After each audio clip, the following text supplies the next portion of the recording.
Honey, come on. We're gonna be late. Let's go. Yeah, just filling out the application to family camp. Oh. But shoot for the king. You better kill him.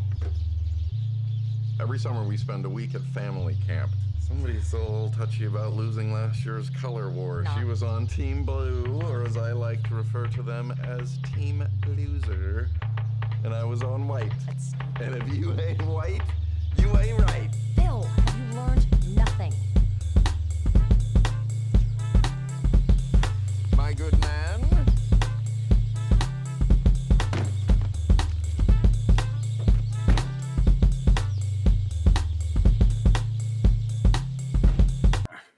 Yeah. In 3, 2, and we're back. It's time to talk for the weekly NFL nonsense, and I'm just going to pass the rock on to Caesar. Thank you, Patrick. All right, fellas, let's get right into it. So this was not a great week to be a fan of either of our teams. We all walked away with massive L's. And we might as well just get started with the most thrilling of the L's. That is the Vikings-Bengals overtime thriller. Oh my God. So I didn't get to watch this game live. I only got to see the highlights. If you ask Patrick, there are no highlights in this game. I beg to differ, sir. There are a couple of highlights. Yeah, the most important highlight, or the greatest highlight, isn't that T. Higgins game-tying catch. No, sir. No. It was Nick Mullins throwing the ball away directly into the lap of defensive tackle B.J. Hill, who had his second interception in back-to-back weeks. You heard it right, folks. A defensive tackle in back-to-back weeks has got an interception. He's already better than any corner the Eagles have. Take that, Bradbury. And Slay.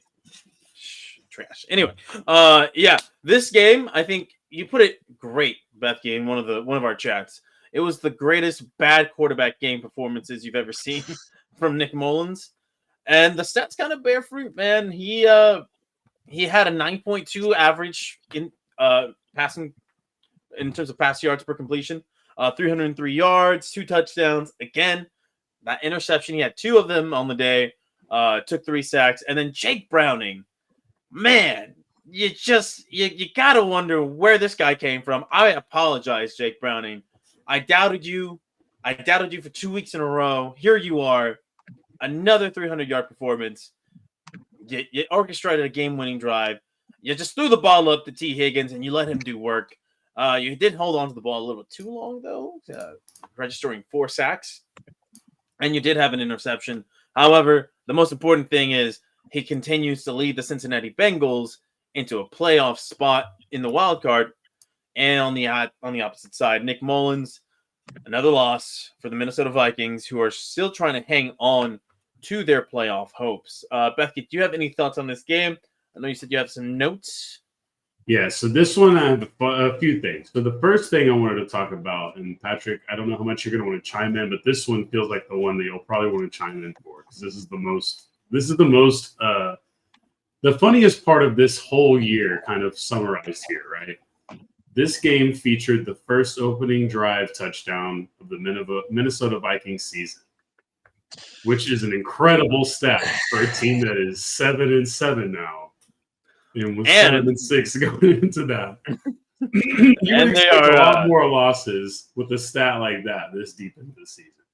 Yeah, and then the 6th in the wild card, so they're playoff bound right now. Incredible. Yeah, technically still a playoff team because the NFC is just a shit show. Yep. Yeah. And that's why we love the NFL for giving us another playoff spot and more weeks. Another week.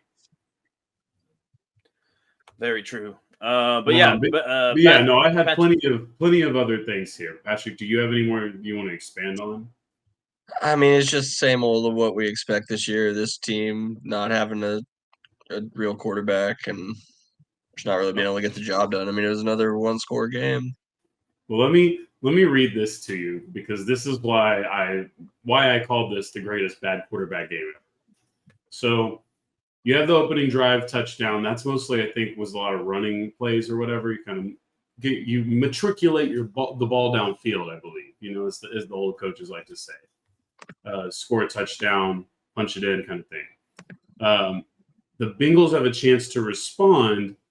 Browning overthrows a receiver on a deep ball that would have burned you guys, added another stat to his thing, maybe changed this game, right?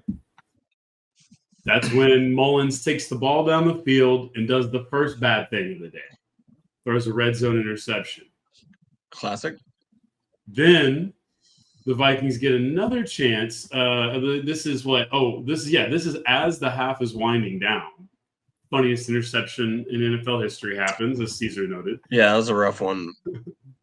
We had not an interception, but there was I think it was a Monday night game, Minnesota Green Bay, where Favre threw one to what's his name? Oh, BJ Raji. No, it was a wide receiver. Like the corner and the wide receiver are both rolling on the ground on the ball. The simultaneous Donald catch. Driver. Yeah. No, yeah. that was it's not simultaneous Ferguson or catch. The something. ball rolls while the guys are on the ground, the ball rolls on top of them, and then he ends up with it in his hands, and then gets up and keeps moving. I'm pretty sure that's like early Donald Driver. Early 2000s. I think it's earlier than Donald Driver too. I think that was when Favre was out there playing with really trash. Yeah, because I was in middle school. I was in middle school. I remember because the next day I went to school wearing my Viking shirt, and my principal was like, he made a comment about, I'm proud of you wearing for that after y'all lost. I was like, fuck off. I did not say that to him. So yeah, at this point we've gotten to the halftime. It's not a very high scoring game yet for a game that ended up putting some points on the board. But the third quarter starts that way when your quarterback Nick Mullins decides to throw a YOLO ball into the middle of the field. But thankfully, young Jordan Addison is right there to scrape that thing basically off the turf. Dude, he's been a treat the rest of the way. It's so incredible. We have him at 2 to go from Thielen to that. It's nice to see that he's still productive. I mean, really, the notable part of this game to start was Hawkinson, a little bit of Jefferson, and a lot of bit of Jordan Addison. So you have those three guys that can make anybody look pretty good.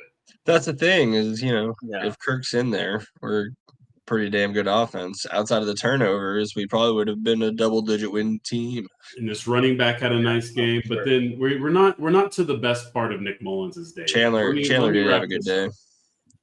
So he stares down a wide receiver screen that gets intercepted and taken back to the house. Thankfully, this one doesn't count because of an offsides penalty, but we're counting it in this regard because it was part of the day. And then because that doesn't happen, he throws the worst touchdown I've ever seen in my life. Easily, there's never going to be another passing touchdown I will ever say should have been less of a passing touchdown than that. Let me pull up a Tim Tebow NFL highlight list.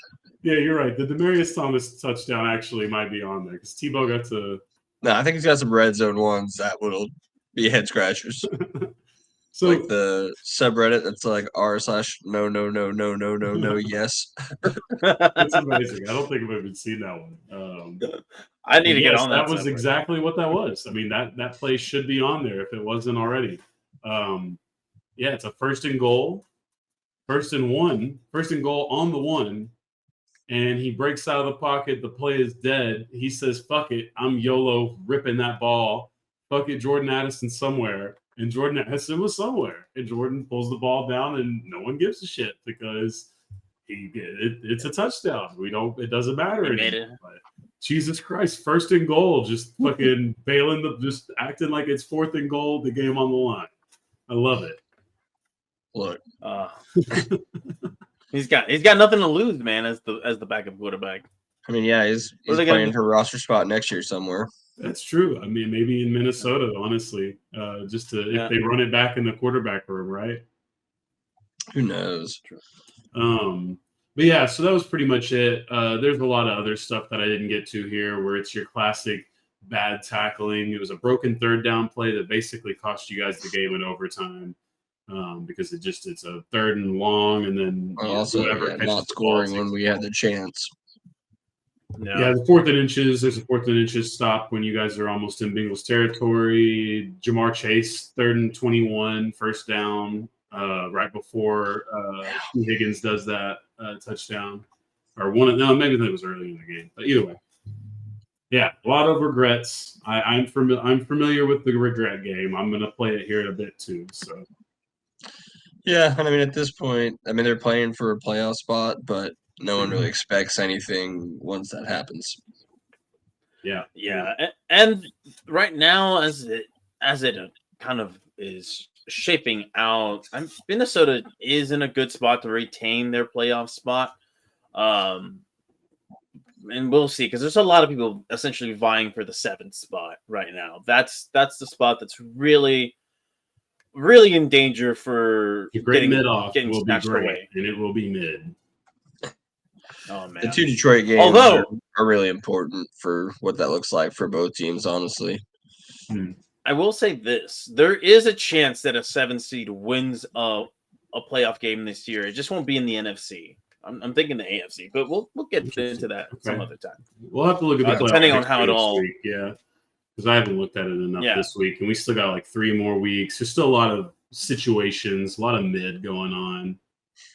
Yeah, because essentially right now, and the team that I'm alluding to potentially being a 7 seed winner could be the Buffalo Bills if they manage to jump ahead of the Colts. But again, we'll look into that later.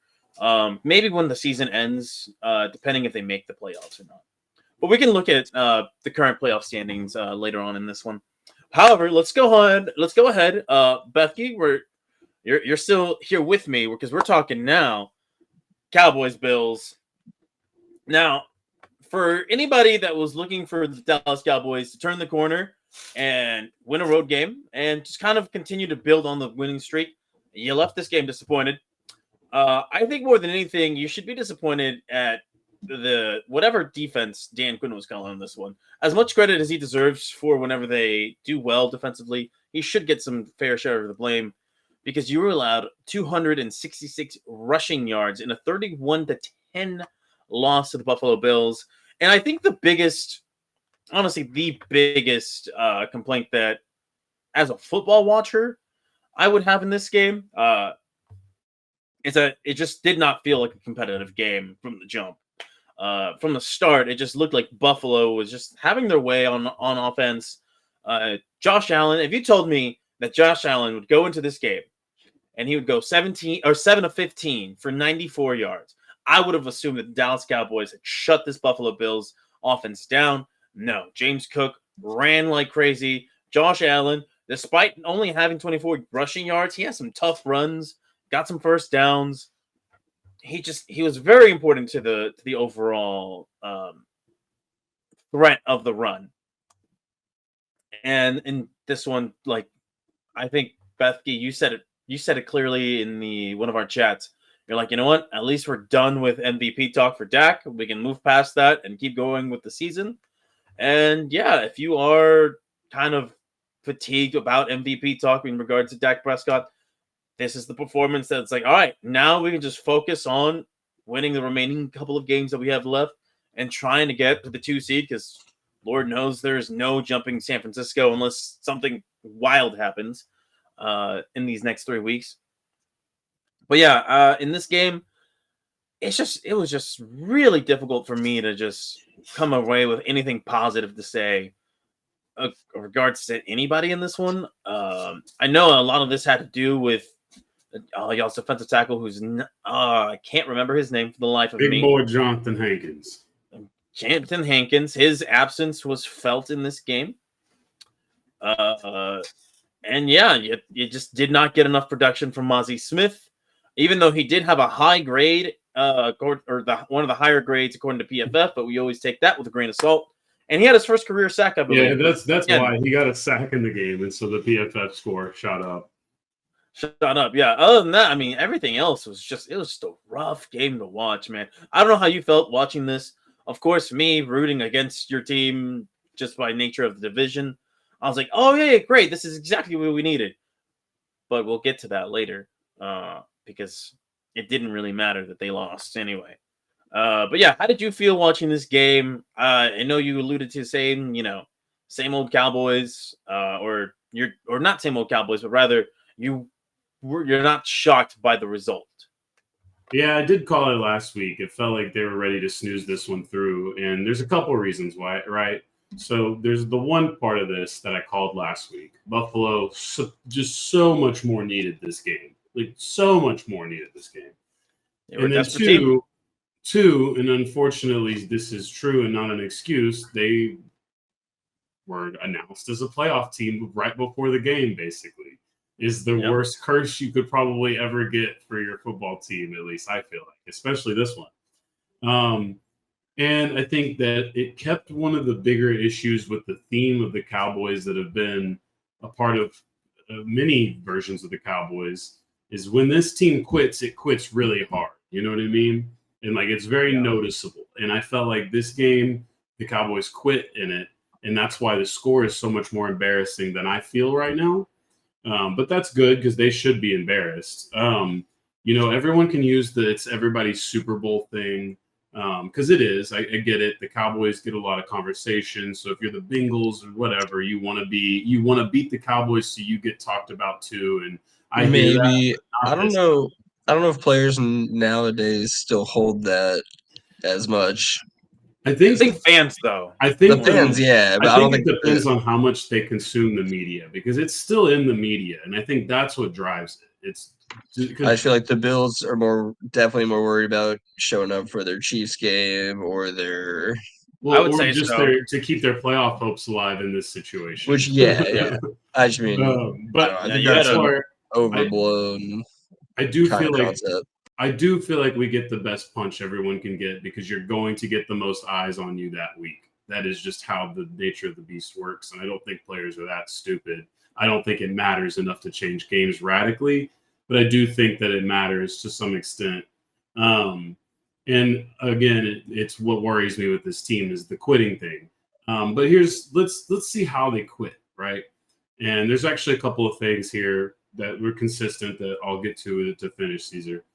So it starts off the Bills march downfield. It's already bad news because we're looking at an issue here where uh, I think there was a penalty on DeMarcus Lawrence on a roughing play that was kind of weak. So then they keep marching the ball downfield. At this point, and we know this because Joe Brady said it, the offensive coordinator for the Bills, is when I think he realized that just making the offensive game plan HB gut the whole time was going to be the right call. And he was just going to keep calling it over and over again because they just went down the field, gutted them after that. Then the next drive, Cowboys look good. Dak's having a decent drive downfield. He converts on a third down on running play, doesn't get a penalty, basically doesn't get a penalty that he should have got. And then Zach Martin gets a penalty he shouldn't have got. And then they survive that anyway, just to have a big first down run negated by a holding call. Then you get the Dak doesn't step up in the pocket. Dak tries to make a Superman play sack. All right, now you pissed away that opportunity. Then the defense gets the ball back, or the defense gets the stop. And what does Sam Williams do but tackle the goddamn punter?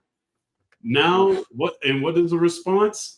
The Bills run HB gut 10 times, and then I think they end up doing a little play action pass, go up 14-0. Game's over at that point. I think Zach Martin gets hurt on the next drive. They did put together a little bit of, it wasn't that over. I'm being a little ridiculous. It was a little bit more of a game, but ultimately, it felt like the decisions on both parts were made that were going to lead to the ass whooping that came down to it. Then there was an embarrassing Dak interception.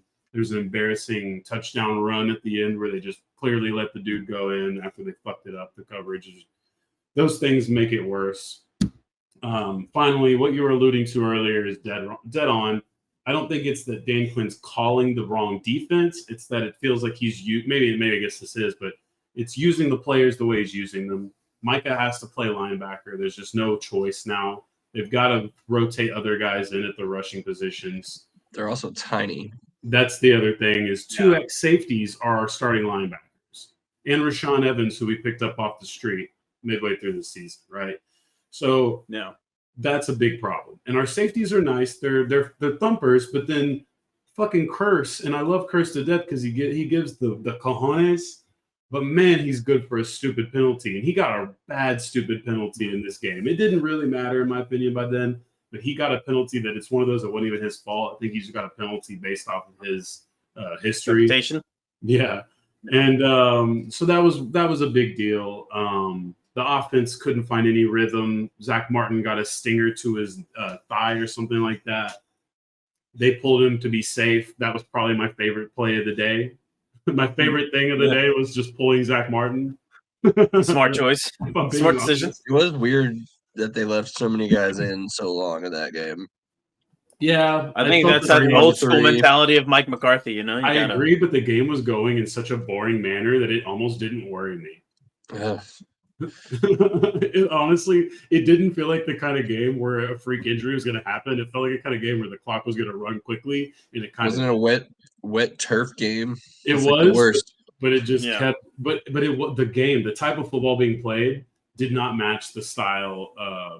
Well, I guess it did in the throwing. Neither quarterback threw very much, but in the fact of just both teams were just running so much. It was just so much draining clock, especially Buffalo with the way their offense was moving. So that's a long story short on the Dallas Cowboys. It's not the end of the world.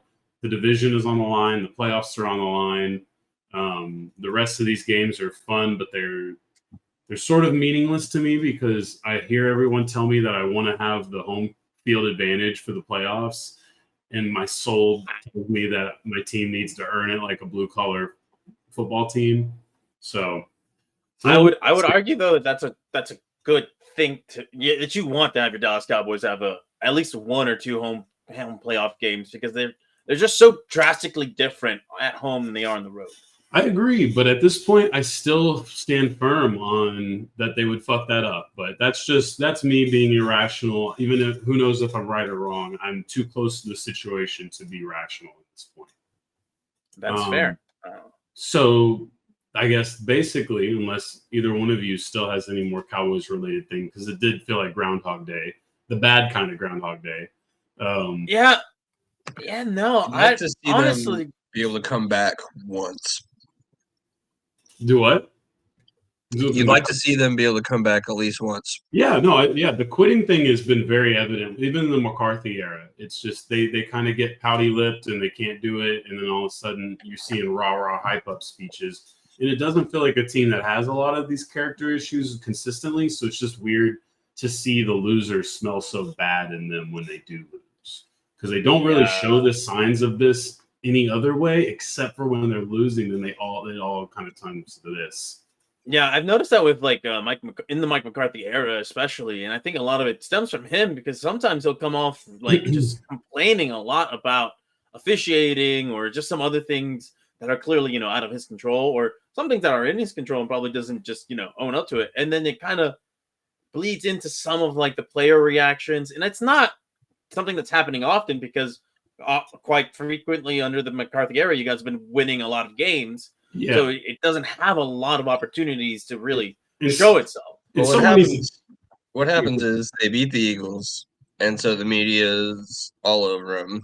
Yeah. And CD saying, I'm the best wide receiver now, and this is the trap they ran into under Garrett, under Wade. It's a Jerry thing. The culture set of we're front runners, and we are upset when we're not front runners. See, and I hear that, but I also feel like it's not fair to then take away from the Super Bowl thing. It's like you're fair to criticize the Cowboys, but you don't also look at it from the other lens. You know what I'm saying? Like exactly what you're saying is why they're on TV every day. It's the hype machine. Win or lose, you're always in front of the Cowboys. That doesn't. But that's not you good know that for the winning of football games. That's why what I'm saying is these players do notice there is a difference in when these people. Well, I think when the owner is in coaches meetings and team meetings and talking about it, and I think he makes a huge difference on a day-to-day level. The other players and other franchises are never going to experience both that. Of these things are real. Like both sides of this coin exist. The Cowboys players are affected. The other team's players are affected. Is what my point. That's fair. So but no, that was pretty much it for me. Was there anything else that I felt like was necessary about this? Nah, I don't know. Yeah, I felt like it was a shitty game, but I'm expecting it. Micah needs to stop bitching about the holding calls. The Dallas media needs to stop bitching about the holding calls or lack thereof, because the NFL is basically the mafia. And at this point, he's like 6 or 7 games or something like that, and they haven't called one on him.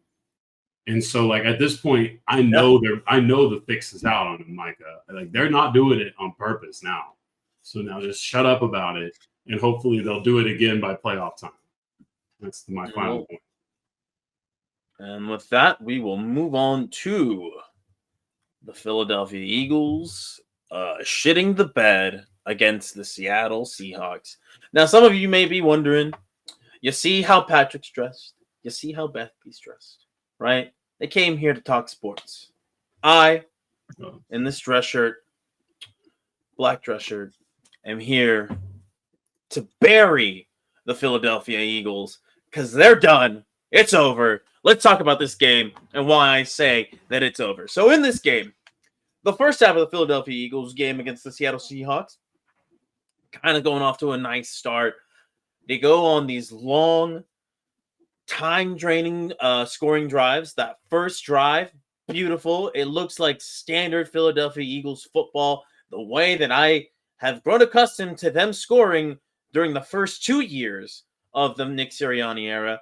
They go on, I believe, a 15-play drive, again, to get a touchdown. And then on the next drive, if I'm not mistaken, they go on a 16-play drive. Unfortunately, that ends in a field goal on a somewhat controversial false start penalty by Jason Kelce. You could argue that was kind of bogus, but it is what it is. The NFL has told Jason Kelce, according to him on his podcast, that they are looking at him and the Eagles offensive line a lot more closely this season, just because due to the success of tush push and whatnot. So that takes 4 points off the board, which would later come in handy for the Seattle Seahawks, who, I don't know, man. There's just something about the Philadelphia Eagles against backup quarterbacks. Drew Lock, despite not having, like, if you look at the stat sheet, nothing's going to wow you, right? 22 of 33. You're like, that's pretty good. 208 yards, clearly, kind of dinking and dunking. But he has the game-winning touchdown throw to Jackson Smith and Jigba. He leads them on a 92-yard drive. DK Metcalf. Just that's it. It can stay Caesar. I just want to say a little more DK Metcalf on that one, but yes. Yeah, yes. Nobody's DK Metcalf for sure. The Lock throw, the game-winning touchdown was a dime. He deserves the credit. Yes, and I hate that his post-game press conference or post-game interview. I was like, damn, I can't even hate this guy. Like, he just comes off as a very likable individual, and my Eagles hat was still on, and I was like, I'm still cussing this guy out. His celebration.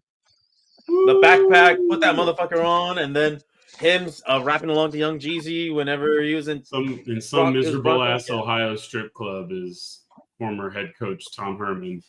Gotta secure that bag.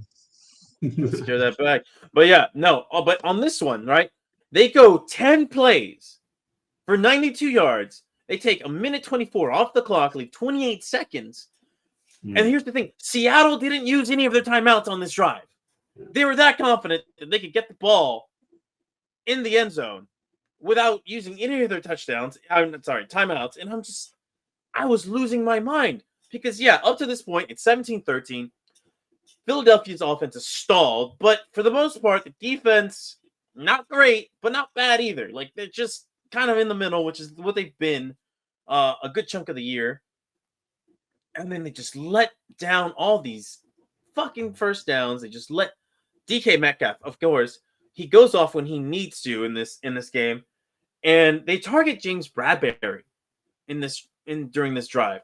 James Bradberry, who got a big contract extension at the end of last season, played really well for the Eagles. I believe he was an All-Pro corner, first or second team, all NFL.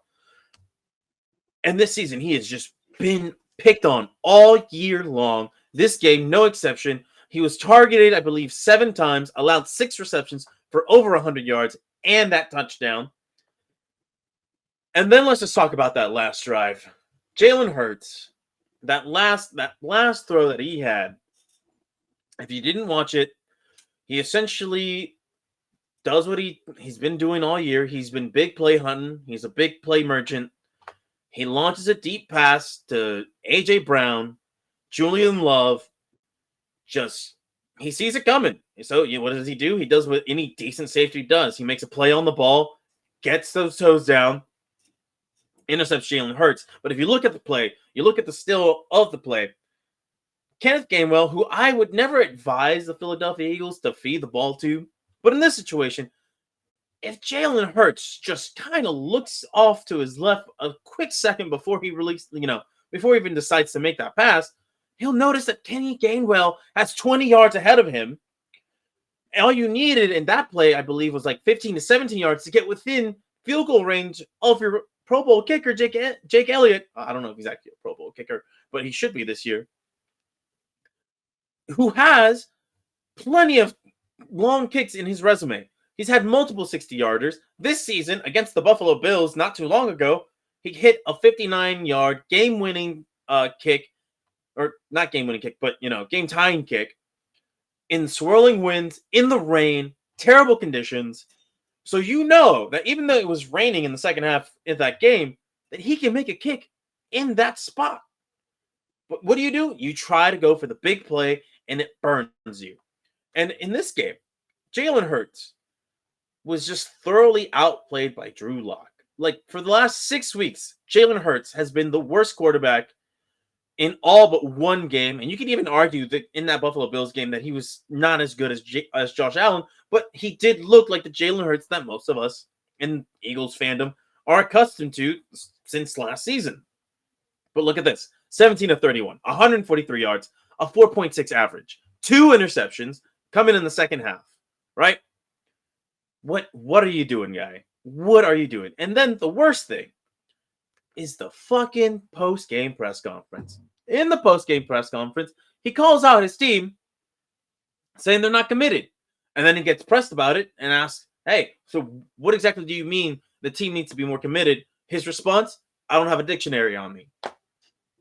Listen, I know the guy likes to talk in some vague motivational phrases from time to time, but that, sir, you don't need a dictionary to define commitment. So stop skating around the question. And then, what seems to be very emblematic now of the Philadelphia Eagles locker room, and you know how I said earlier, Mike McCarthy, kind of whenever the Cowboys lose, he has those moments where he comes off kind of sore, or maybe just not as accountable as you would like your head coach to come off. Well, the locker room is taking after Nick Sirianni being a douchebag, because what do you have? You have Darius Slay, who didn't play in this game, but was very complimentary of himself off of a loss. I'm like, oh yeah, it's like, oh yeah, I did my job. I looked great. Yeah, look at my stats. I'm like, what? My brother in Christ, what? Why are you complimenting yourself? You guys have just lost, and you lost big time against the Dallas Cowboys. A.J. Brown goes on Twitter, goes on a big-ass rant, clearly thin-skinned, because he can't handle a lot of the criticism that's coming his way from the fan base that is notoriously loud and not kind to their players. You know what you're going into, and you said, hey, I'm doing my job. I'm catching the ball. I'm not calling the plays. I'm not asking to be fed the ball. I'm just the primary read. And then when talked about that specific play, he said, I am the first read on that play. Jalen just threw the pick, which maybe work on your wording a little bit there, buddy. Maybe just say, hey, we didn't connect, because it just sounds like you're kind of throwing your QB, who you've called your best friend, under the bus. So that's not looking great. And you just have this really terrible divide, it looks like to me, not necessarily in the locker room, but how certain players are reacting versus more veteran leadership guys. You have your Brandon Grahams, your Fletcher Cox, your Jason Kelsey's. They're talking about accountability, getting shit right. And then you look at some of the younger stars, and it's not all like cohesive. So the Philadelphia Eagles have dropped their third straight game. That game kind of was emblematic of what's been the problem all year long. They're not consistent on offense, especially in the second half, and their defense is a major liability because they're slow and they're terrible at coverage, and a lot of it at the end comes down to coaching, which the Philadelphia Eagles switched defensive coordinators in the middle of the week. Less talent equals, or less thinking equals talent take over. Maybe, right? But the talent is old in key spots, old and tired.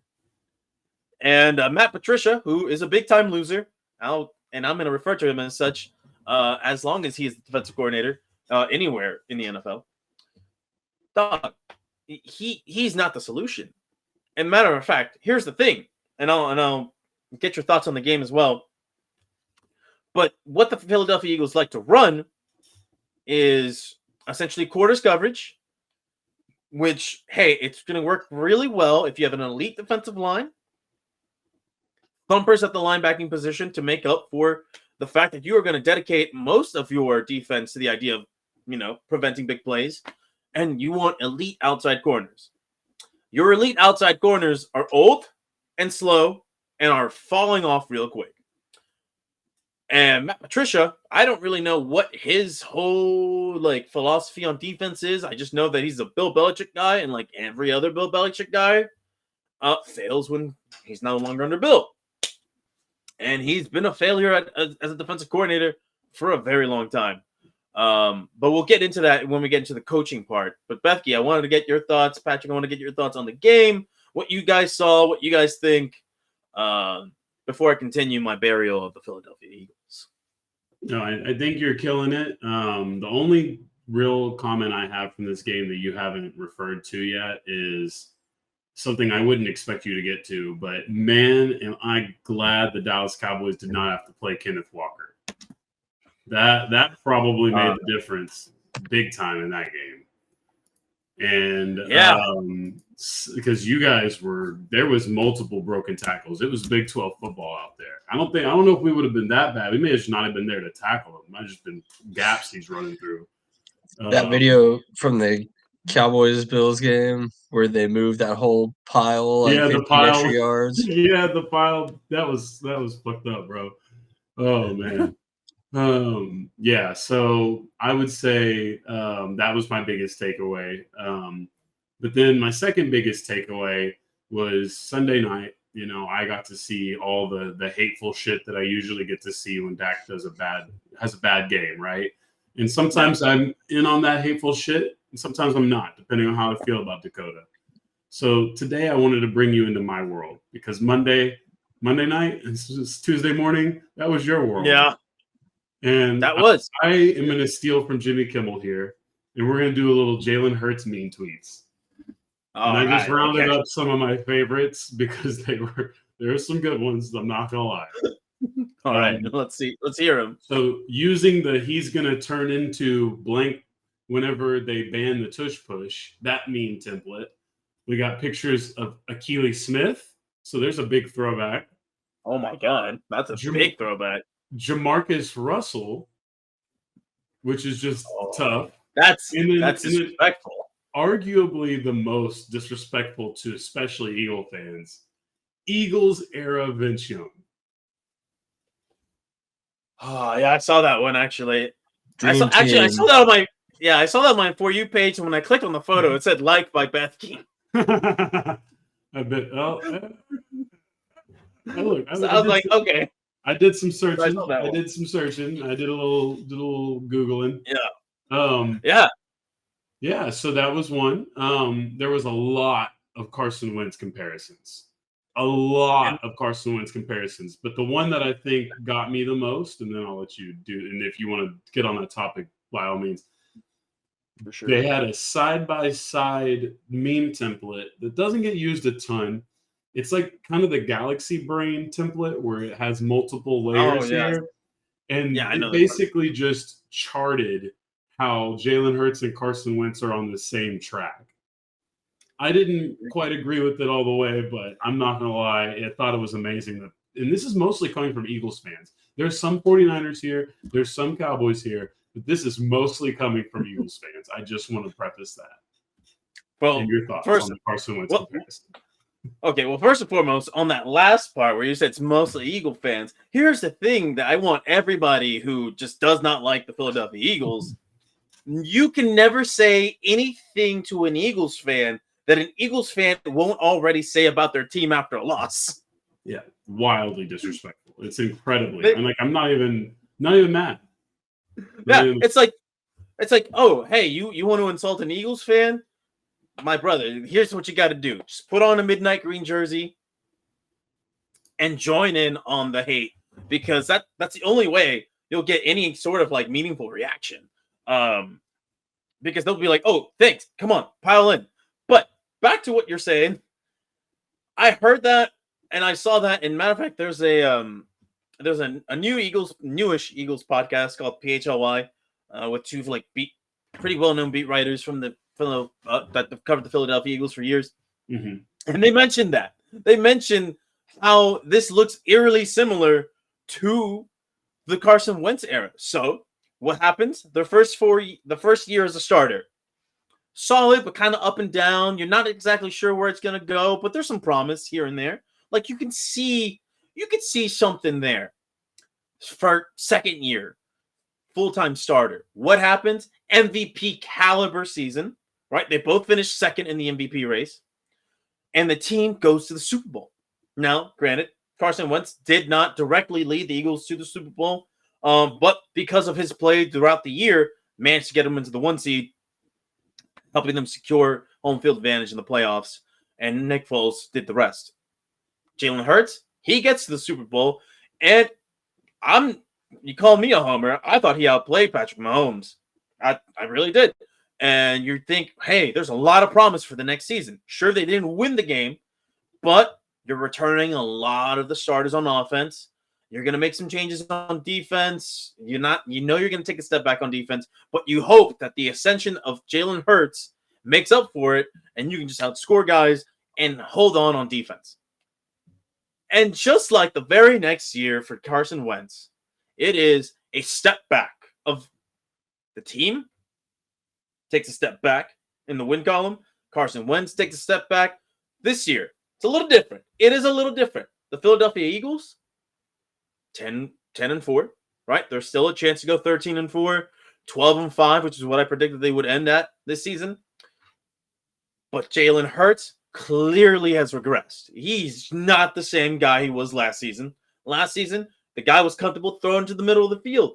My guy was just taking what the defense gave him from time to time, and then he was ripping off those big shots, those big deep passes when the opportunity presented itself. This season, it just feels like he's forcing it.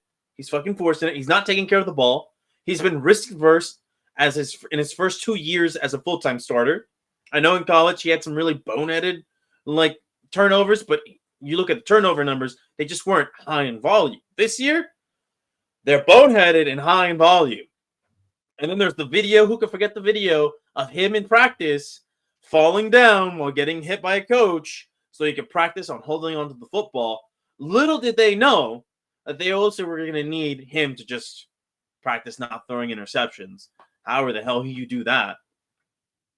And it's been wild. And hell, if we follow the Carson Wentz career trajectory, Nick Sirianni's time as a head coach is starting to tick, because it's not like they gave Doug Peterson a lot of leeway post Super Bowl anyways. And I mean, right now, the way the locker room's going, shit, I wouldn't keep Nick Sirianni around either. Fellas, I talked to you about this in the pregame or the pre-show talk. Nick Sirianni, when questioned about that pass directed towards A.J. Brown, the interception that Jalen Hurts threw, the whole idea behind that pass was to draw a defensive pass interference penalty. What kind of moronic bullshit are you spewing to me, Nick Sirianni? It's called Madden Ball. Less thinking equals talent takeover. I wouldn't even do that in Madden. You know what I would do in Madden? I would throw a slant to AJ Brown because he is really good at slants, and he hasn't been running in this season. And I would turn the sliders Yeah, and Can't maybe turn the sliders down online. down. Yeah, but this was so stupid. I was losing my mind watching this game. And here's the thing: it's like you show flashes of who you used to be, and then the problem is of who you used to be. It's that the playbook is still the same. The ideas are still the same. Like the offensive philosophy is still the same. You haven't evolved. The playbook is still the same. I see a lot of Eagles fans calling for the firing of Brian Johnson. Slow down, Eagles fans. He has a menu. He didn't create the menu of plays. He's just tasked with ordering on said menu. And if it's shit, I'm going to blame the chef who created it, Nick Sirianni. Now, you could say, well, look at Shane Steichen. Shane Steichen was great. Shane Steichen was always going to be great because look what he's doing in Indianapolis with Gardner Minshew, right?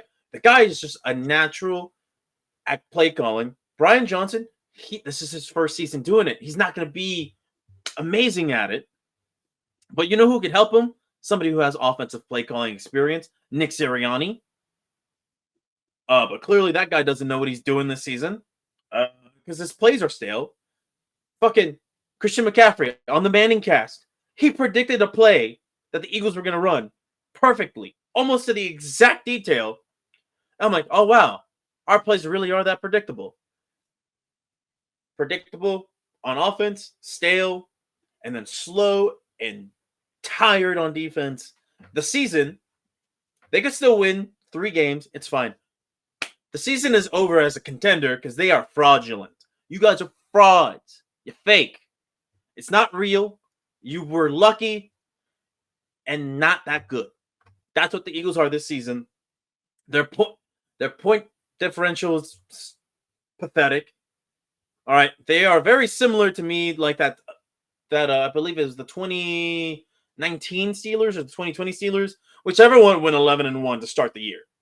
All right, or very similar to last year's Vikings team that was in a bunch of close games and they didn't have a great point differential. Eagles, a lot of their games when they're winning have been close, and you look at their losses, 2 of them blowouts. I believe the Vikings experienced 1 blowout last season during the season. Correct me if I'm wrong on that, Patrick. But I don't see a lot of differences because you know what? Ed Donatel ran the same menu of defensive plays that the Eagles did last year. The difference is the Eagles had elite talent everywhere except linebacker. And this year, that talent is not there anymore. It's not as good. And yeah, that's all I got to say on the game and how I'm feeling post Philadelphia. Well, we didn't get through the mean tweets though, so. Oh, keep going. I'm ready. Give me more. Let's go part 2, Electric Boogaloo. So I'm ready. You say that Jalen Hurts is a fullback wearing hoop earrings? No, no. Would you call him a Q dog, Tim Tebow? No, okay, no. Okay. Have either one of you guys ever watched the hit show Criminal Minds? I've seen like a few episodes here and there, I'm but sure I've consumed 1 or 2 If you can episodes. go to the IMDb page, one of the characters kind of sort of looks like Jalen, and he'll get thrown up there. I think it's Sharon Moore or something like that. I think that's the right guy. Yeah, that's the guy he gets compared to a lot on. And so there's a picture of that actor, Shamar Moore. Shamar. Okay, so he of him tossing the football up. And whenever Jalen Hurts has a bad game, that picture gets caught up. Oh, damn. That dude's been in 500 episodes of The Young and the Restless. Oh, good. Oh, my God. That's good. That's good Nice. money. Yeah. And then the final meme template that was used quite a bit was the Jalen, we only need to get into field goal range. And then insert whatever video you want. 2 of my highlights, the NBA guy and me had to pick the Taj Gibson pass where he throws the ball into like nearly the second deck of Madison Square Garden from an outlet, trying to throw an outlet. And then is there another one where it's a t-shirt throwing girl? There's a Kelsey Plum one where Kelsey Plum yeets a T-shirt out into the fans in Vegas, San Antonio, Seattle. I don't remember where the fuck they're at. I think it was San Antonio. Anyway, and then there's the video of a St. Louis Cardinal shortstop who fucking knows who that was, pegging the shit out of a first base because he overthrew a relay to first. So those videos all making their rounds, and honestly, like, as much as I did want to roast the Eagles, I think it's a rite of passage to have this much animosity when you don't succeed. So in a way, Jalen Hurts, this is a good thing. It's a step into the right direction. You know what I mean? You could take it as a compliment that they care. We'll see. I mean, yes. The fans do care. One of my personal favorite insults for Jalen Hurts is the UPS guy that looks very much like him. I don't know if you've seen it, but it's no, that's one of my favorite Jalen Hurts slander tweets. Jesus sends it to me every once in a while. It's like, oh, Jalen Hurts if the tush push didn't exist, and it's the UPS guy, and I'm like, all right, that one's actually pretty good. But yeah, I mean, that's all I had on the game. But there is one thing from the game that I mentioned earlier, and it kind of transitions into the next talking point, and it is the defense, and more specifically, big-time loser Matt Patricia taking over for Sean Desai in the middle of the week. So, why do I call Matt Patricia a big-time loser? Well, his time as the Detroit Lions head coach, they were 23rd, 28th, and 32nd in overall defensive DVOA. In his 5 seasons as the defensive coordinator for the New England Patriots, they never once cracked the top 10 in defensive DVOA. And let's not forget his vaunted New England Patriots defense that took him to, that went to the Super Bowl in 2017 against the Philadelphia Eagles, gave up 41 points. And then he immediately took a head coaching job where, big time shocker, the Detroit Lions lost a lot of football games because they could not stop anybody on defense. He alienated his players, specifically Darius Slay, who, hey, would you look at that? Happens to be one of the corners for the Philadelphia Eagles. And sure, apparently a report came out in training camp that they squashed whatever beef they had, and it's all water under the bridge. I don't believe that for a second. And I don't believe in Matt Patricia, who knows one style of defense, coming in and trying to run what is essentially a Vic Fangio-inspired defense to any meaningful type of results.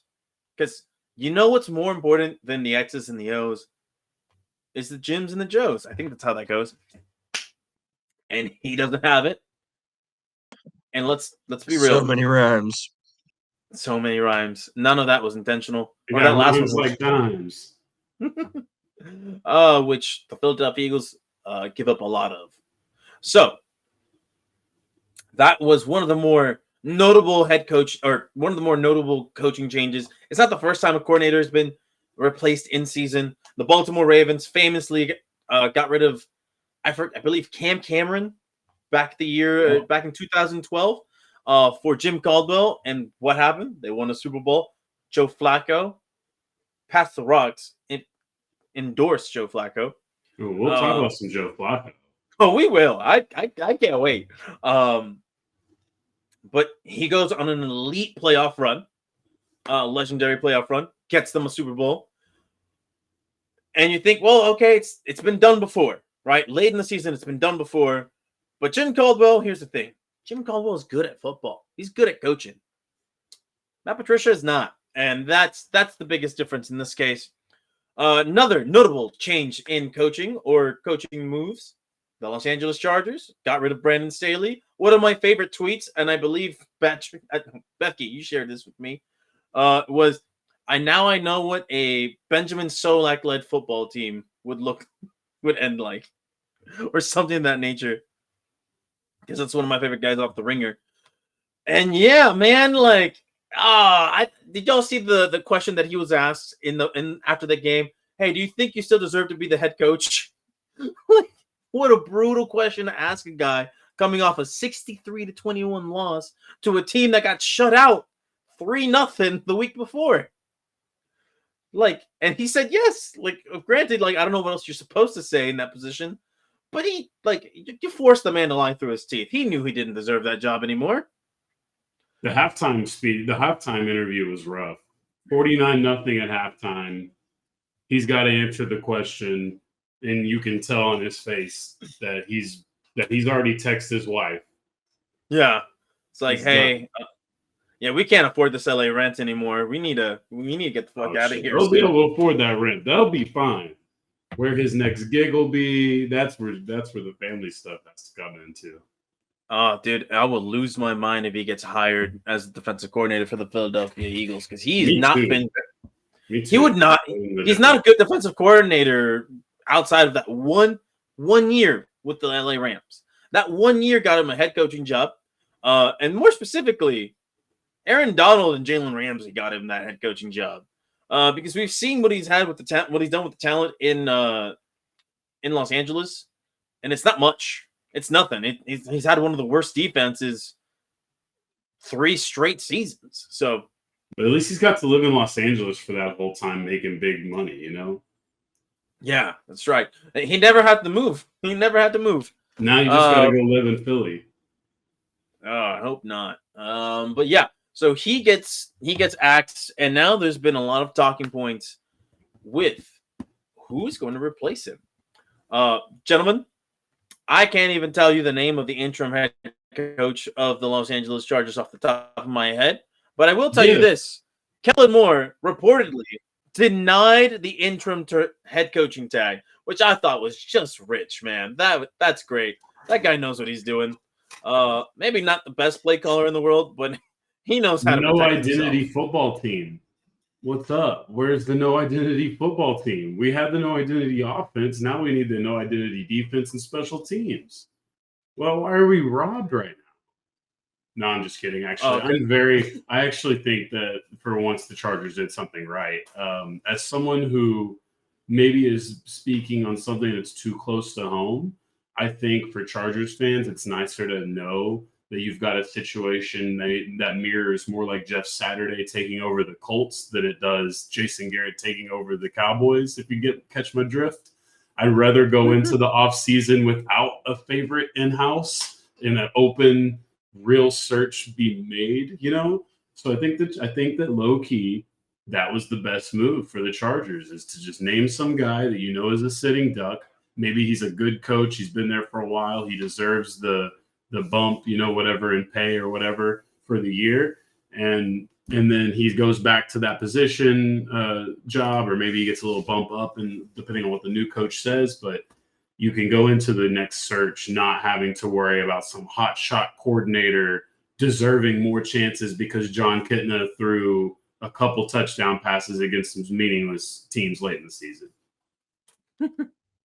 And speaking of the head coach, I got his name right here. I don't know how you pronounce his name. Is it Jeff or is it Jeff or Jeff?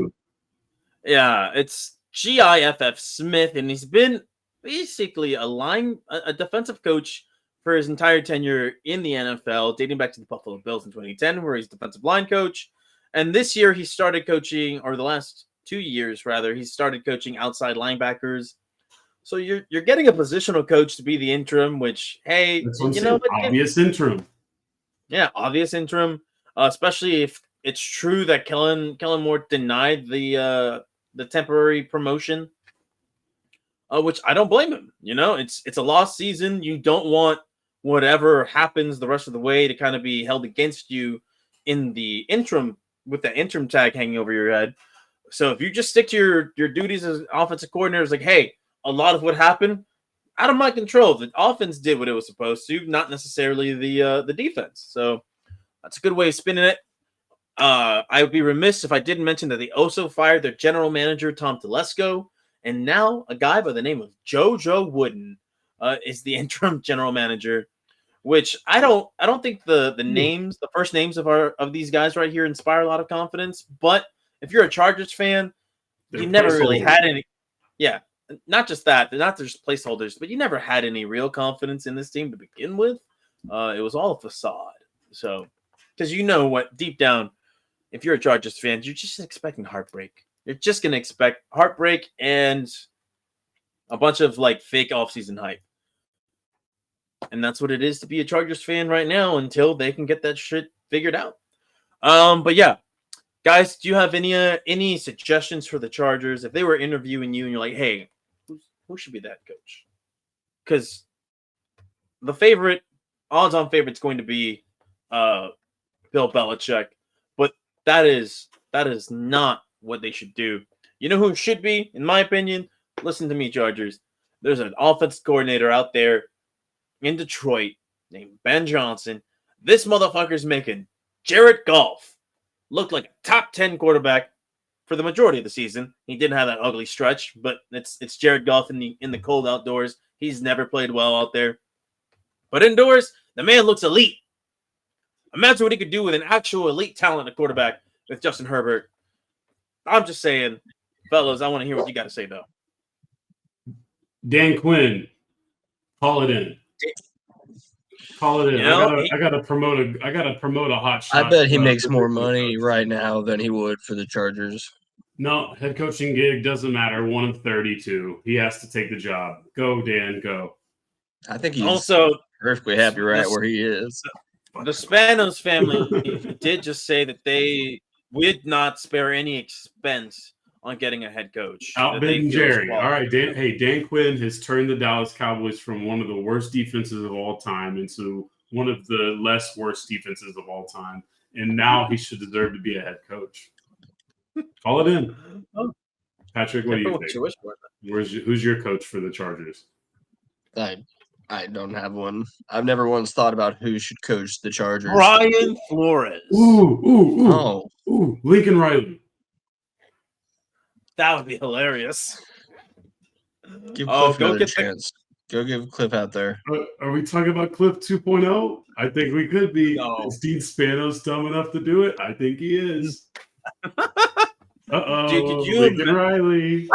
Could you imagine the aneurysm that this would cause our friend James Simmons to have?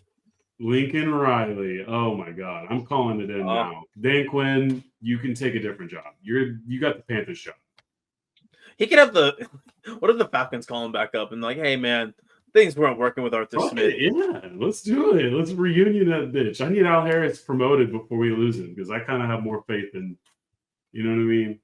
But that's for a different day. It'd be nice to have Al Harris back in Philadelphia, but that's not happening. No, you guys blew that shot a long time ago. That's why Green Bay got what they got. Very fair. But yeah, if there is no more coaching talk, let's go ahead and move on, fellas, to the watch it, skip it, train wreck. You know what to say, Patrick. Can you say it? It's all broken right now. Let's take a real quick pause though. One second.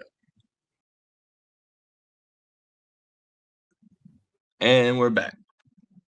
And we're back with the watch it, skip it, train wreck. Due to technical difficulties, we can't do the little voice change, but it's fine. Listen, y'all know what we're about on this one. We're going to give you the games that you need as a neutral watcher of football, what you should watch, what you should skip and save yourself a couple of hours on your Sunday or Saturday night, and the game that you can't help but look at, but you know it's going to be bad. Anyway, that's the train wreck. Guys, I'm going to present to you two teams on the watch it. It's the 49ers and Ravens, because that could very well be a Super Bowl preview. And Bethke's very own Joe Flacco continues to lead a 9-5 underdog, potential Super Bowl bound Cleveland Browns team against eventual Super Bowl winner. Yeah, the Houston Texans, who may or may not have CJ Stroud in this game. And for his sake, he's had concussions in 2 consecutive weeks. Oh yeah, that is rough. We'll see what that'll come out to whenever the injury report for the Texans comes out. But in this one, gentlemen, if I had to pick one, right? Listen, every game that's considered a Super Bowl preview is usually a letdown, one way or another, because the hype just can never be matched by what the actual product's going to be. So I'm going Browns Texans as your must-watch game because you can't help but watch what the hell is old-ass Joe Flacco going to do next. Bethke, I'm going to pass this off to you. Which one is your pick for the must-watch? No, I'm watching 49ers Ravens, to be honest with you. But that's because I know that it was already understood that I'm in for Houston, Cleveland. That's already understood. That's a lot. That is We don't skip is future Hall of Fame caliber quarterback play. That's fair. That is fair. All right. Patrick, what are your thoughts on this? What are you picking? I think you got to go with 49ers Ravens. I don't think there's much of a choice there, really. All right, you're just setting Case yourself Keenum? up for a letdown. Not Case Keenum? Yeah, Joe Case Flacco? Keenum. How could you turn your Bro, back on it's the guy who took you to the 2015. NFC title game? Come on, man. Arguably the best quarterback in Minnesota Vikings history, not named Frank Tarkenton. That's some gaslighting. It's what I do, baby. It's what I do. All right, let's go on and skip it. I had one game written down on this one. Feel free to give me some other suggestions, but I think Jets Commanders is worth skipping. Stop giving attention to the New York Jets. They don't deserve it. They can throw them in a dumpster, light that thing on fire, and then throw that dumpster with the Jets in there into the deepest hole that the earth has to offer because I'm tired of hearing about them and Aaron Rodgers. This game is going to suck because they both suck. That's all I got to say. Skip this game. Gentlemen, opinion, or do you have another suggestion that you want to give for the must-skip game of the week? No, I feel like it's a great skip. And I also feel like we're not that many weeks away from Aaron Rodgers being named the first player coach in NFL history. Please let it happen. Just let no franchise, and I want to say franchise, not fan base, deserves this more than the Jets because they just keep doing these stupid things that just it's not going to go well, but you do it anyway. What I if don't they're think the not? fan base should be punished for that. I'm not What saying if, they should be punished, but the franchise itself, the ownership group, should be punished. What if Woody Johnson doesn't spend enough money this offseason because he's spending all of his money on his best friend's thing this year that's happening? This 2024 thing. Oh my gosh. I don't know. What if all of the excess Woody Johnson funds are going to make sure he gets another term in whatever fucking position he held for 4 years? Does it matter? They already spent the money on Aaron Rodgers' friends anyway. I mean, yeah, that's the whole point of the salary cap was so that they don't have to spend any of their own money. Yeah, basically, you're right. That is exactly how it works. Oh, gotta love it. I just wanted to get the shot off on the Jets while we're It's fair. that is a fair shot. Yeah, any other games you guys want to Chris Christie suggest? doesn't sit in the box of my football team all the time. I would say the only other definitely skippable game is going to be Packers-Panthers, but Yeah, Peckerheads. Although Saints-Rams might also be skippable. We're gonna. Which one, Saints-Rams? Yeah, that's a mid-off right there. Well, no, that's an elite offense against a Derek Carr-led offense, and that's just not fair for anybody to have to watch. So I think we all agree on the skipper. Fair enough. Yeah, I think we all agree. All right, let's go on to the train wreck portion. There was only one game that I felt really felt that it could be the true definition of a train wreck, and it's when you have two young, physically gifted athletes at the quarterback position who make boneheaded turnover decisions on a pretty fairly consistent basis, going up against one another. That is Bears and Cardinals. It is Fields and it is Kyler Murray. Fellas, I just feel like there's going to be some fire. He should be playing. I don't think he's hurt. Yeah, I didn't even know they brought him back. Oh yeah, he's been back. Yeah, he's out.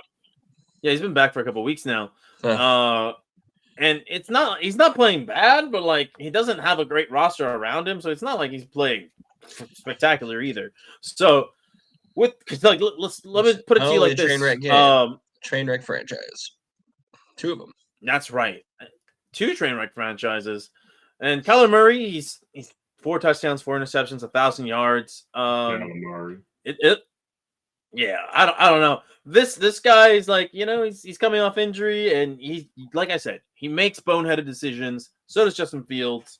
But they're both dynamic in the open field, and when they're allowed to just chuck one deep, it could be a work of art if it connects. So that's why I have put this on the list of train wreck games. Gentlemen, what say you? Bucky? I got a veto. You got to veto this one. All right. I got to veto this for the 3rd week in a row. For the 3rd week in a row, I am putting the Saints in the train wreck category because I'm gonna get it right one of these goddamn days. The train wreck is coming, and Derek Carr is gonna lead it. Okay, they're gonna put bags back on the heads of fans in New Orleans in no time. Saints Rams, my train wreck game, because on the other side of it, you could have Stafford being the interception king of the game, but I don't predict that one. I think they're going to be just fine. They're going to win. The Rams are going to continue to move forward, and this is finally the game. 4 interceptions. Put it 4 interceptions, and then both quarterbacks. No, 4 interceptions by Derek Carr, and then in the next week, that's bold. In the next week, someone else will be eating a dub for the Saints. Please bring back Jameis Winston. I love that guy. Patrick, what is your suggestion for the train wreck? Clearly, Bears Cardinals is chalk, and I don't think there's anything wrong with that choice. I think there's a chance that the Houston game could get out of hand so fast with that offense not being able to do anything against the Browns defense. But really, it's Bears Cardinals. There's not really much of a question there. My suggestion has survived the veto. You heard it here. By majority rule, Bears Cardinals is your train wreck. But we can put the Saints in the honorable mention because I agree. Derek Carr is a train wreck waiting to happen. And let's finish things off, gentlemen, with previewing this week's slate of games, our games. Let's start with Vikings at home against the Detroit Lions. Now, Detroit Lions, let's be real. They've had some struggles on the road in outdoor environments, but they're in a dome. And unless they want to open that dome up and let that frigid cold air in to fuck over Jared Goff, our roof doesn't open. Well, then there you go. So there is no sabotaging Jared Goff via no sabotaging Jared Goff via the elements. However, he's always able to sabotage himself. However, I think in an indoor environment, the guy is good as gold. I got the Lions in this one. Give me whatever the money line is on this one. That's how I think this game ends because I still think the Minnesota Vikings are very competitive and they're going to make it a close game. But it will be no dice. And Lions 3.5, according to Espen. I don't know who they 3.5. All right, 24-20 is the game. It's in Minnesota. You said that already. In Minnesota. Yeah. And 24-20. I heard someone this last week talking about the home field advantage on the line, on the spread. It used to be like a guaranteed 3, but nowadays it's closer to like 1.5. Parity, man. Parity. And there's just there's not that many dominant teams in the NFL either. So nope. And yeah, I'm kind of with you on what this game is going to look like. The Vikings are probably going to keep it close, but I don't think they'll. I don't know. They'll probably split the two, so you would think they'd win the home, but it's hard to say. No, I need a complacent Lions team in a week, so honestly, I'm going Lions. If the Vikings just don't turn the ball over, they'll beat the Lions. That's been the story all year. We'll see, because that Lions defense is really bad. So even if the even if the Minnesota Vikings are on their third, fourth Doesn't quarterback of the doesn't year, matter it the doesn't really. skill of the defense. It just matters when whoever's playing quarterback for us that week decides to put it in the hands of a defender. Yeah, I don't think that the Detroit Lions have the capability of capitalizing on the ball coming their way. So that's why I think this game will be close. But I still will pick the Lions because I just think they are, even if it's barely, but they are barely the better team. I'll still go with the better team in this one. So we got Bethke, you're in favor of the Lions because you want them to be complacent for next season, and then Patrick, are you kind of just like on a toss up here? Yeah, I think it all depends on the turnovers the Vikings have. But I'll Fair go enough. ahead and say the Vikings win this one because I bet they'll win the home and lose in Detroit. All right, home and but I home. think it'll be something like 21-14. Word. Oh, you have the Vikings putting off a great defensive effort, which could happen. Righty, let's go on to the next game. Both games are happening at the same time. We've had enough Eagles talk, though. No, so we'll just Eagles go ahead. play Christmas Day. I'm pretty sure. Oh, wait. Christmas Day. Oh, wait. Is Yeah, that Cowboys. right? So Cowboys are Christmas Eve. Vikings play Sunday noon. Cowboys play Sunday 3:30. Eagles Giants 3:30 Christmas Day. Yeah. Oh, the Eagles are really because gonna ruin my Christmas, huh? Yeah. Well. Okay. Well, Well, at least maybe it'll not be ruin. over halfway over by the time the game starts. All right, so we'll just first go half by of order of Christmas. the. All right, so we'll go by the order of the day, I guess, or whatever. So we'll go with We'll start with Cowboys Dolphins. All right, the Dallas Cowboys' road struggles have been noticeable, but you know what? You're going on the road against the Miami Dolphins. The weather should be fine. I don't know what the weather is scheduled to be over there, but unless it's a downpour, I genuinely think that this is a game that could go either way. Because here's the thing: the fun fact about this game is that the Miami Dolphins are 0-3 against teams with records above 500, and the Dallas Cowboys are 1-3 against teams with records above 500. Something's got to give. If there's anything that I would fear as a Dallas Cowboys fan in this game, it's that Mike McDaniels comes from the Kyle Shanahan tree of offensive play design. In the play design, the philosophy of how they want to move the ball has been a very noticeable kryptonite for the Dallas Cowboys defense and Dan Quinn and how he likes to operate on defense. And the Miami Dolphins are really goddamn good at running the football. I believe Raheem Mostert is third in the league in rushing, so he is no slouch. Devon Achane is no slouch. And UNT's own Jeffrey Wilson is no slouch. I think the Miami Dolphins find a way to lose this game because I feel like football karma is just coming after me. The Dallas Cowboys pull this one off barely by like the skin of their teeth because I just think that they're going to have a bounce back game. This will be a high scoring affair though. And I give me the Dallas Cowboys 31-28 over the Miami Dolphins. Becky, what say you? Good friend of ours, Andrew Bobbitt, asked in a group chat today, who does he start with his defense, the Eagles or the Cowboys? I laughed in response. Oh, that poor Bob, I was like, was he kidding? No, that's his problem this week. I was like, both teams. That's a real problem to have. I was like, both teams really need to respond. I think if you got a pick, opponent, there's no way you go against. You pick. I mean, even if the Eagles don't have as good of a defense, you don't pick against Tua. You pick against Tommy. Yeah, but you have his name is. It's do you bet against the Cowboys having some sort of answer for the Dolphins this week, or do you trust the Eagles stopping Saquon Barkley? Because both of those don't sound very likely.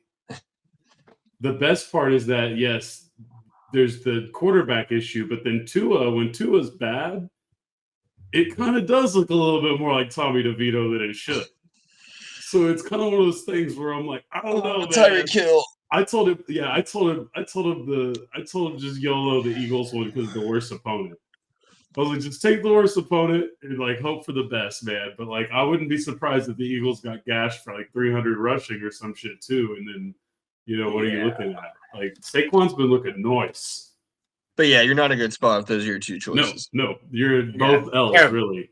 I've just Because I been think it's a going with whoever plays against 31 Carolina every win week. for either team here, right? Like this is a 30-30 kind of game. I'm worried about the sun because they have a funny sunlight situation like we do. I know that plays into a factor, and the Cowboys are easily thrown off their rhythm. So always got to check in on there. But yeah, that's mostly during the fall or like the hotter part of the season for the Miami Dolphins. Is that what it is? It's the sun beats down a certain sideline. Yeah. It's a temperature difference of 30 degrees, so it's 30 degrees hotter on the opposing bench than it is. Shit, it probably feels nice in Florida right now. Yeah, I'll look up what the weather will be like if you want to keep going.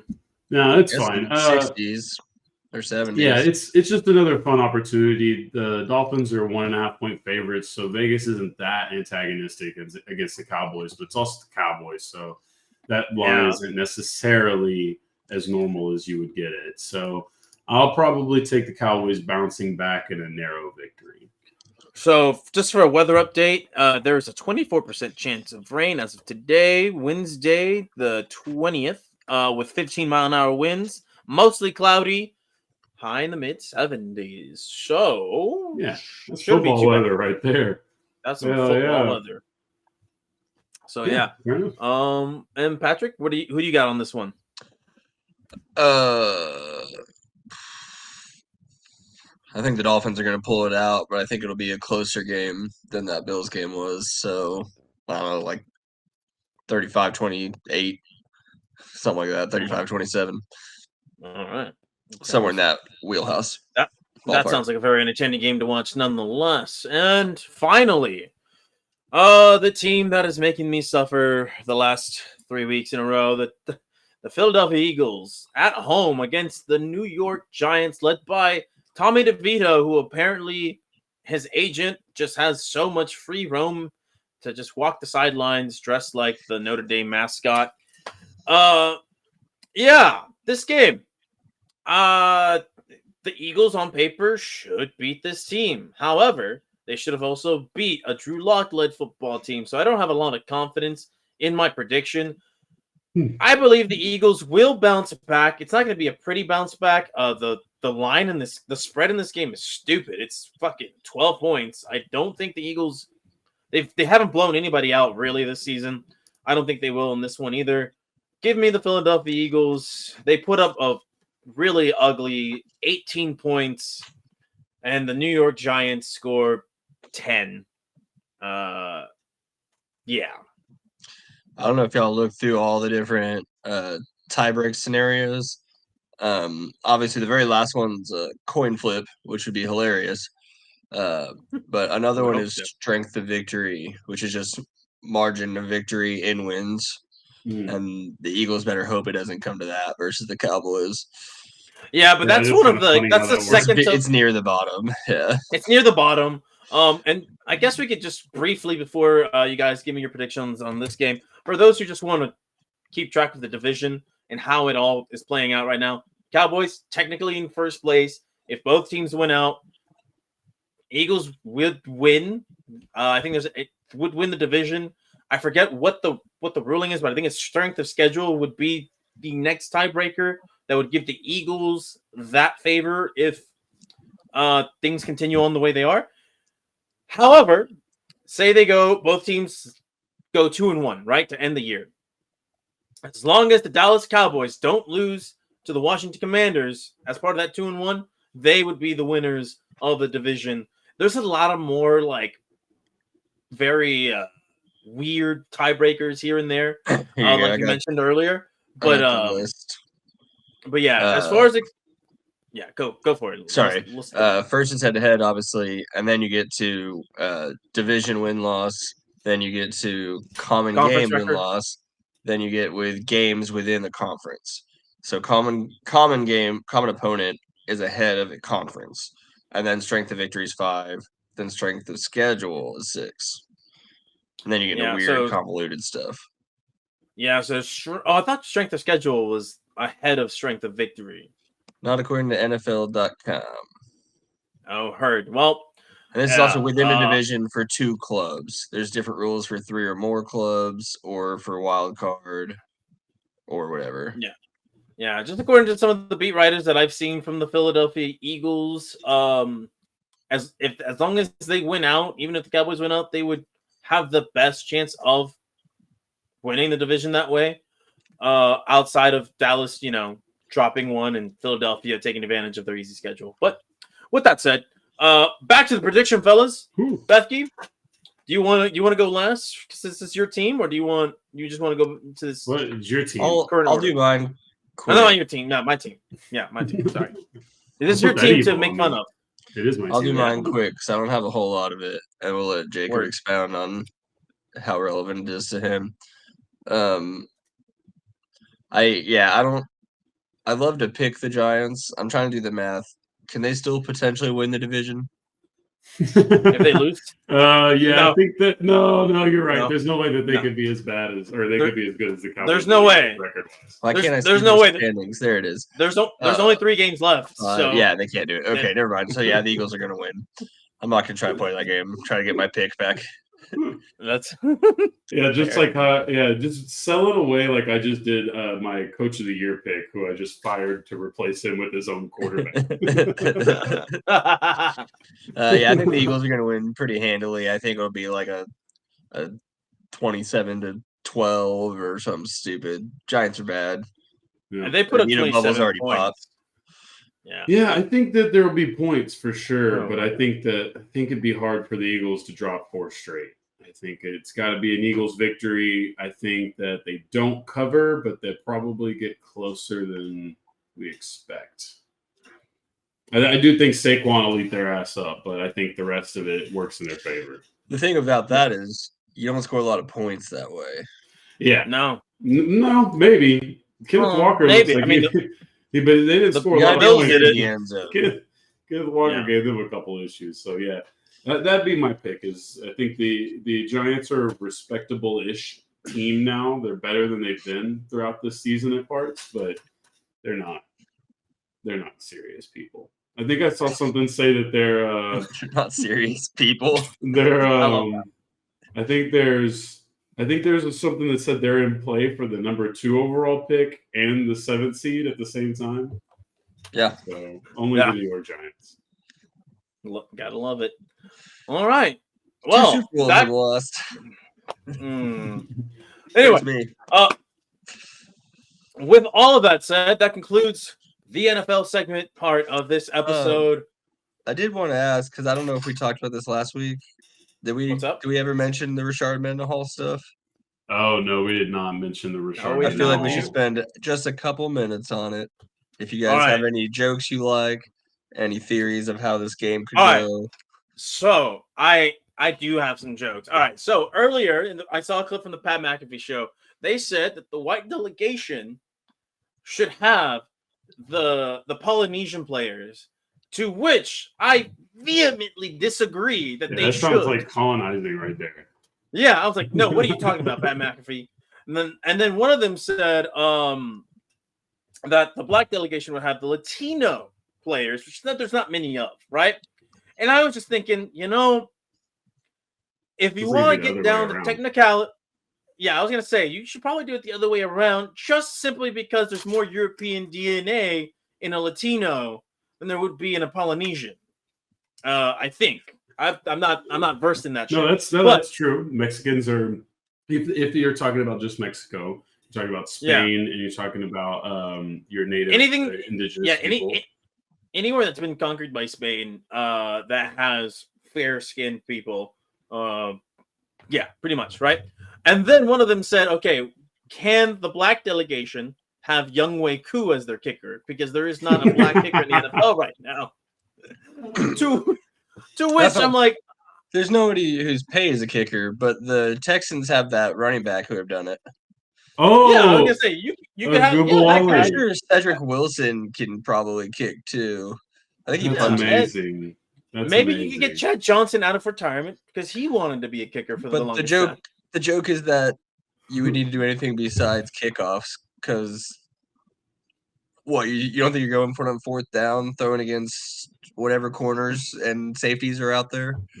I don't Listen, know. the last I hear white. you, but I don't think we have. You- I hear this theory, and I get it. In football, I agree. But There are no white corners. my brain can't help but take it here, and think about how much that. First of all, You need a starting 5 that can play all 48 minutes. you have a deal where no. I mean, there's plenty of white NBA players. And honestly, you could argue that we're at the point where it might be causing a race for it, because maybe that isn't such a slam dunk of a. You're gonna have a real problem filling out that bench. Hey, Gordon Hayward exists, man. We got but guys. the that other are bench has borderline. like Dame Lillard. Who gets true. Steph? Well, I do like was it Will Compton? Will Compton. Was that his name? The lineman? I think so. The video y'all sent? His of just if they use the word or not. So we get Halliburton. Wait, does that also mean? We probably get Steph too. I bet Steph. Does that mean you guys get? Does that mean you guys get Patrick Mahomes? Well, I think so. I don't know if the question is No, do they Patrick use Mahomes the word probably in still public says or it. do they use the word? Because No, I don't think Steph not Curry what- says the word. let's see what happens in practice. Yeah, that would be one I wouldn't expect, because he's a super buttoned up, like clean, white collar ass motherfucker. Like, he's have Michael you heard Jordan. his rap? No, actually, if Steph was to use that word, he'd use it just like Michael did. Allegedly. Oh my God. Allegedly. And I can't tell that story, but if you haven't heard the story about what Michael Jordan allegedly said to Chameleonaire, go give yourself a Google there, because that shit's God. funny, and Cameron swears that shit happened. I have to ask this: does anybody? The Vikings have a white safety, right? Like I'm not misremembering. Yeah. Yeah.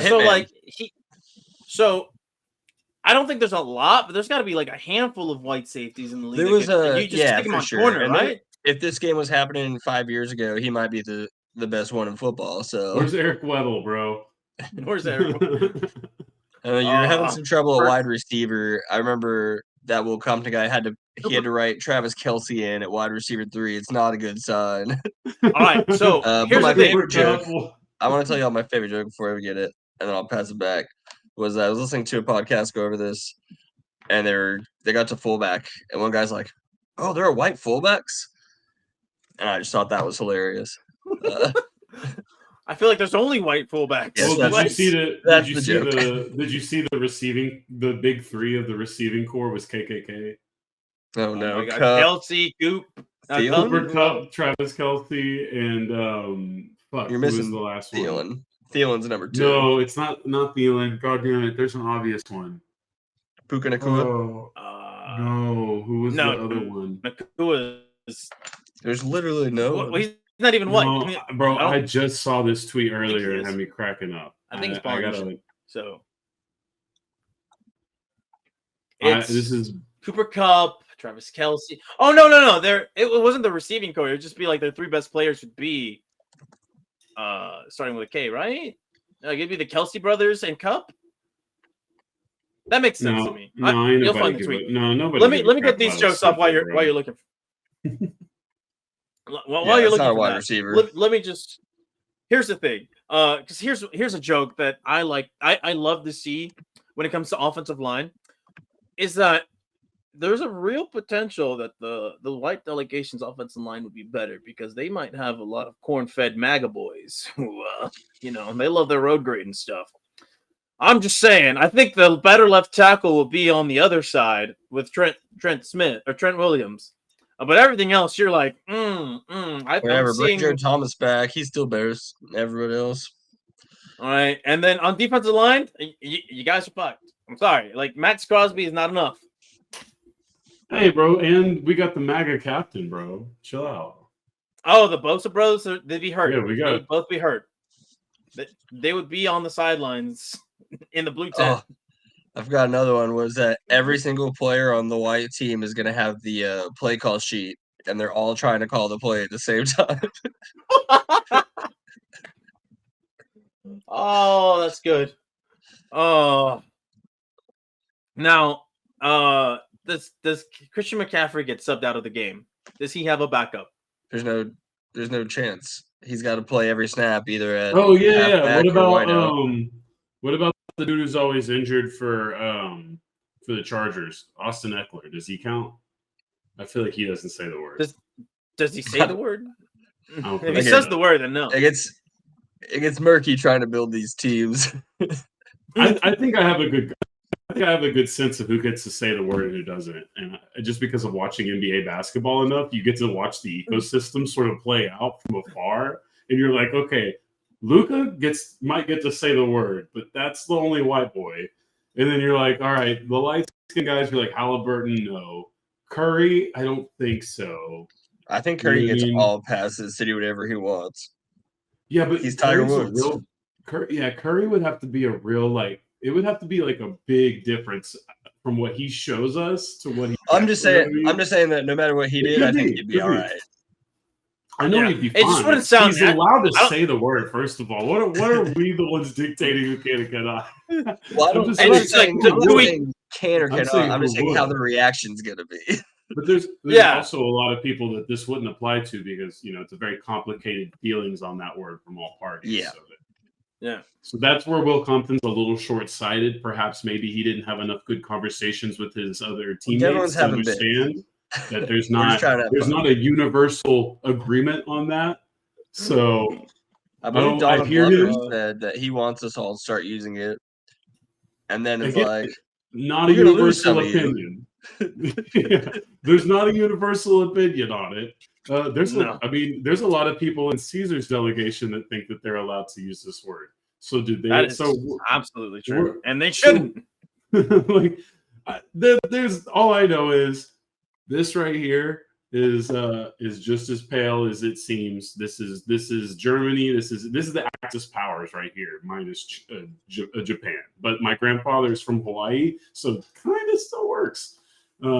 Either way, that was talking race and politics and ethics. And that was the NFL racial draft talk. I just want to get drafted to the Asians like Wu-Tang. Yeah, that's it. Yeah, when you make it all white versus all black, it gets murky. It's tough. You got what Will Compton called halvesies, which is not a term. That's also probably not the way to. It sounds problematic, but it also sounds like it's like a fantasy term. It also sounds to me like it's reiterating that maybe Will Compton didn't spend a ton of time with some members of his team as much as he has with others. And that's fine. It's unfortunate. It's the way of the world. Maybe go hit up a couple guys in retirement and learn some stuff. Yeah. All right. Well, appreciate everyone sitting through whatever this is going to sound like through our technical fun at the beginning of this. Merry Christmas, everybody. Merry Christmas. Happy holidays. Yeah. Feliz Navidad and whatnot, and happy Chanukah. Hanukkah. Not Hanukkah. It's Hanukkah to some. Smokey Robinson. It's Chanukah. Hanukkah. No, but if you're Smokey Robinson, it's Chanukah. You got the C at the beginning, yeah. And then what else? There's one more. Kwanzaa. Shout out to Kwanzaa. First Kwanzaa. There's probably more, but I'm gonna pass because I don't really know. Diwali is similar for that religion, but that already happened, so we're good. The office taught me that was Hindu Halloween or something. It's actually more like it's really like it's kind of a mix of all of it. It's more like Christmas. It's a funny episode because obviously he asks the one Indian girl about it, and she's like not gonna even get into it. It's a good one. And then he writes his Adam Sandler style song. So, all right. Well, let's end it there, y'all. Later. Subscribe, like, comment, go through step by step and comment on every single minute. Tell us what you liked and what you didn't like. Yes. Every single minute. Every minute. All right. See y'all next week. Later, y'all. Later.